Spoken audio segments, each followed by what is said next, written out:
こんにちは、たけチャンネルです。今回はですね、イタレリの12分の1ランチャデルタ HF インテグラーレ16バルブ、こちらの製作やっていこうと思います。はい。で、一応前回の動画で、ボディの塗装と塗り分け、マルティンストライプの赤い部分の塗り分けまでやりましたんで、今回はその上にデカールを貼っていく作業やっていこうと思います。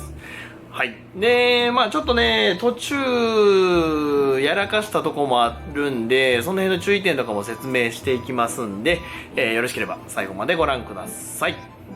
というわけで、やっていきましょう。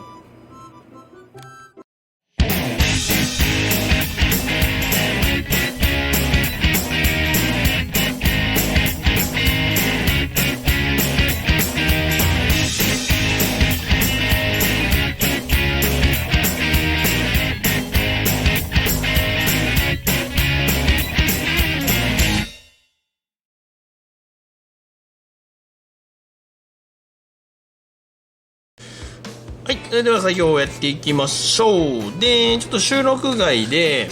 塗り分けした部分の上に軽くクリアを吹きました。この辺は吹いてないですけど、この部分とあとここですねに、クリアを吹いたんで、この段差ですね、段差がちょっとやっぱりあるんで、ここをね軽く鳴らしておこうと思います。2000番かそんぐらいのペーパーで段差を軽く、この赤の部分の方が少し高くなってるんで、こっちの赤の方を軽く削るっていうような感じで軽くねペーパーを当てときます。これ最初クリア吹かずにペーパー当てたんですけど、クリアかけずにペーパーかけると赤が一瞬で剥げちゃったんですよね。なので、それを防ぐためにもクリアを吹いて、すぐにねこうやって赤出てきちゃうんですけど、でもクリア吹いてないよりは全然マシなので、こんな感じでねペーパーを軽く当てて、この境目のところを鳴らしてあげます。はい、そしたら、ざーっとねペーパー当てて段差を消したんで、ここからねデカールを貼っていくんですけど、まずはねこのストライプを貼らないと他のデカールの位置が決めにくいとか、あとそのストライプの上に貼るデカールとかもあったりするんで、まずストライプから貼っていきます。で、基本的には、基準になるやつを1枚貼ってあげてっていう形になるんで、おそらく基準として一番分かりやすいのは、ドアのここだと思うので、ここから貼っていきましょう。ここはねこのドアノブのこの逃げがあるんですよ。なのでまずここを位置決めしてあげて貼ってあげるっていうのがおそらく一番分かりやすいかなと思います。なんでここに位置を合わせて、おいちょっと待って、今はい、デカール乗せた瞬間電話がかかってきてしまったせいでね、デカール大変になってデカールシワシワになっちゃって、シワシワのくしゃくしゃになっちゃってリカバリーするのにね1時間ぐらいかかりました。はい、ちょっとね少しだけ線がよれちゃってるんですけどね、とりあえずこれでいこう。はいはい、そしたら、これを基準にして、他の部分のデカールをね貼っていきます。次電話かかってきたら、電話は取りません。でもな、お客さんから電話だったらな取らないわけにいかないんだよなっていうのがあるんでね、難しいんですよでこれも位置を合わせて貼る。で位置を調整してあげて、でこの辺がねどうしてもオーバーフェンダーブリスターフェンダーの関係でどうしても浮いてしまいがちになるので、この辺もね位置をしっかり調整してあげて貼っていく。基本的には上がねラインが揃ってないとダメなんで、まずここのライン、前から来てるこのラインをまず押さえて揃えてあげる。こっからあと微調整をしていくっていう感じでやっていきます。でボディがでかいんでね、取り回しがしにくいんですよ、なんせ。よいしょ。こうやってね沿わせていきます。このデカールがね、カルトグラフっていうのがね、救いですよね。カルトグラフのデカールは非常に強くて柔軟性があるので、割となじませやすいんですよね。こうやってマークソフターとかも使いつつなじませていきます。やっぱりね、こことかそうなんですけど、この複雑なライン、このデコボコしてるこのラインに綺麗にデカールをしっかり沿わせていくってやっぱり結構難しいんですよね。なんでそれを少しでも楽にするためにこの赤い部分っていうのは塗り分けになってるっていうのがこのキットの特徴かと思います。この赤もね、塗り分け嫌やからデカールにしてっていう声もね当然あるとは思うんですけど、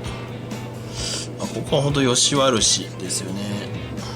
どっちがいいかと言われると難しいところですよね。ちょっとシワ入っちゃった。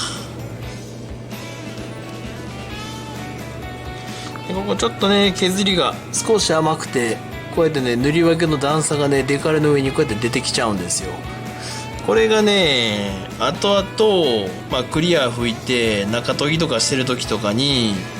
ここだけねデカールが削れちゃって、要はここだけポコッと飛び出てるんで、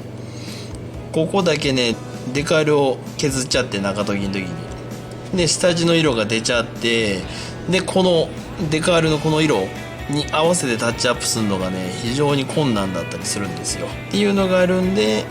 この段差は消しといた方がいいっていうことですね。この辺とかはほとんどそういうのが出てないんですよ。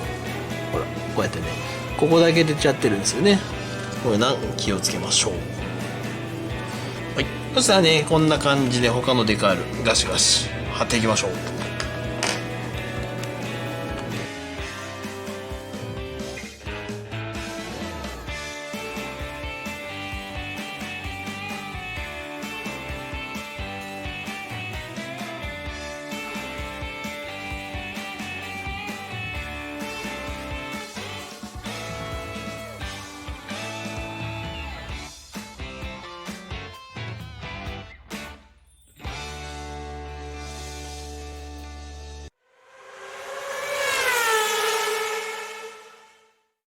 はい、そしたらねちょっとボディ半分ぐらい貼ってみて、ちょっと気づいたことというか注意しないといけない部分を見つけたので、それをねちょっと説明していこうかなと思います。で、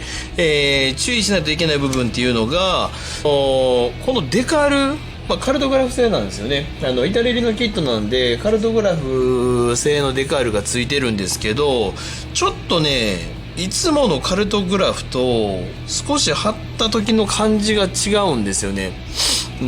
でこういうフルプリントのデカール、フルプリントっていうのかな、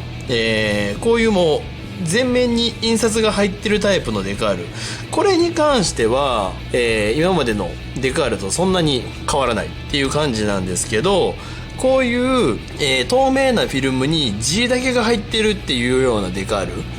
こういうデカールがねむちゃくちゃ柔らかいんですよ。でちょっといつものカルトグラフのデカールよりその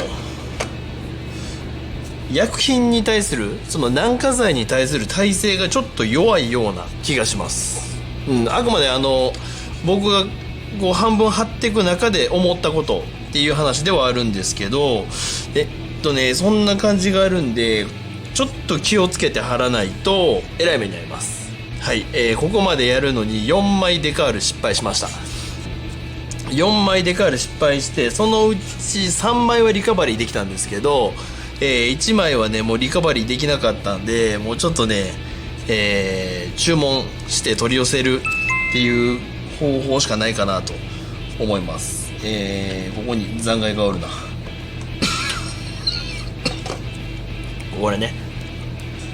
フロントバンパーのところのデカールなんですけど、フロントバンパーのウィンカーの下に入るここのデカールなんですけど、これね、このマークセッター、このマークセッターで貼ろうと思ってマークセッター塗って、このデカールをピョって乗せたらシュワーって縮んでくしゃくしゃになっちゃったんですよ。でなんとか伸ばして貼ったんですけど、やっぱりちょっとね伸ばしきれなくてロゴがおかしくなっちゃった部分があったんで、これ剥がしたんですよ。で反対側を貼るときはこっちを使いました。デカールフィクサー、配給パーツのデカールフィクサー、こっちを使いました。これは、デカールのりなんですけど、軟化剤が入ってないんですよね。軟化剤が入ってないタイプになるんで、そのデカールをね浮かすっていうことがないので、こっちを使いました。はい。であともう一個ちょっといつもと違うなと思ったのは、いつものカルトグラフよりノリがちょっと強いような気がします。ノリが強いというか、なんかこうボディの表面にペッて貼ると貼り付く力がすごい強いような気がしたんで、ちょっとねなんかマークセッターなりデカールフィクサーなりなんかその辺のものを使わないとちょっと表面で動かすのが困難だったんですよね。なので、これをね使い分けっていう感じでやるか、全部こっちでやってあげれば特に問題はないと思うんですけど、ただデカールフィクサーの場合は軟化剤が入ってないっていうこともあって曲面になじませるっていうのがちょっと難しくなっちゃうんで、その辺ね臨機応変に使い分けてくださいって感じですね。なのでこの前面にプリントが入っているタイプのこのマルティのロゴ、これとかはこのマークセッターを使って貼ってあげる。で左右の高さとかも確認しつつこう貼ってあげる。でここのドアのねこのマルティニロゴに関してはフロントドアにもかかる形になるんですけど、基本的にはこのマルティニストライプとの位置決めっていうのが重要になるんで、まずね後ろを先に決めてあげると前の位置を決めやすいかなと思います。こういう感じで位置を決めてあげる。だからもしね若干このマルティニストライプの位置が多少ずれたとしても、この辺でうまく帳尻を合わせていけばなんとかなるかなと思います。ただなんせこういうプレスラインにね微妙にかかるっていうロゴが多いんで、その辺ね気をつけながら貼っていきましょう。こういう感じ。こっちのデカールに関しては、マークセッターを使っても普通にこうやって貼れるんですよ。なんですけど、もう一枚ねこっちでやっていくんですけど、こっちはねデカールフィクサーを使います。でここにペタペタっと塗ってあげて、でこのロゴね、これ透明なフィルムにスポンサーロゴがね印刷されてるっていう形なんですけど、これをこう貼るときにもうねこうやって乗せただけでねもうシワができるぐらいすっごい柔らかいんですよ。いつものカルトグラフのデカールってこんなことなかったんですけどね、もうちょっと触るだけでねすごいシワが寄っちゃうんで、この位置調整とかもそうだし、この後こう下の水分を押し出す時もすごい注意してやってあげないとすぐにねシワシワになっちゃうので、これはねちょっと今から作りはる方は気をつけてやってあげてください。こういう感じで貼ってあげます。そしたら、その辺を気をつけながら全部貼っていきましょう。はい、そしたらですねこんな感じでデカール全部貼り終わりました。はい、こんな感じで、ちょっとね一部この黒を塗ってから、セミグロスブラックを塗ってからその上にデカールを貼るっていう箇所が何箇所かあって、ここのエマージェンシーのシールとか、あとここのデカール、あと、このフロントバンパーリアバンパーのこの黒く塗る部分の上に貼るデカールっていうのは、黒に塗ってから貼るっていう形になるんで、それはまた後日塗り分けしてから貼ろうと思います。だから今貼れるものは全てこれで貼り終わりましたっていう感じになります。こんな感じね。はい、やっぱね、赤の塗り分けしただけの状態よりこの紺と水色のストライプが入ると一気にマルティーニって感じになってね、いい感じになったかと思います。で、ここね、ここは結局、デカール再利用ができなかったので、本当はこれと同じデカールがここに入るんですけど、再利用ができなかったので、今現時点では貼れない状態になってます。で、これタミヤさんに確認したんですよ、電話して。デカールの取り寄せできるんですかってタミヤさんに確認したんですけど、できないそうです。まあイタリのキットを輸入して販売してるっていう関係で、タミヤではキット単位でしか持ってないらしいんですよ。なので、まあ、デカール含めパーツの請求とかも一切できないそうなので、まあ、デカールを失敗しましたとかパーツなくしましたってなった場合、キット丸ごと購入っていう形になるそうなので、皆さんはお気をつけください。ちょっと僕はねこのデカールどうしようか今悩んでて、ちょっとね知り合いで配色違いで作るって言ってる方もいらっしゃるんで、その方がもしこのデカールを使わないんだったらちょっとこれだけ分けてってお願いしようかなって思ってて、もしその方が使うんであればデカール作るっていう感じでなんとか対応しようと思います。ちょっとここないので寂しいんで、なんとかしようと思います。ただまあちょっと今現時点でどうこうできないので、それはまた後ほどやっておきます。はい、というわけで一応今回の、デカール貼りの作業はこれで終了っていう形になります。あと最後にね、スライドショーでいろんな角度からの写真見てもらえますので、よかったら最後までご覧ください。はい、というわけで、今回の動画、参考になった、面白かったと思っていただける方はよかったら下のいいねボタン、コメントよろしくお願いいたします。あと次はこれの上のクリア拭きをやっていく形になるんですけども、また続きが見たいと思っていただける方はですね、下のチャンネル登録ボタンからチャンネル登録よろしくお願いいたします。というわけで本日もご視聴いただきましてありがとうございました。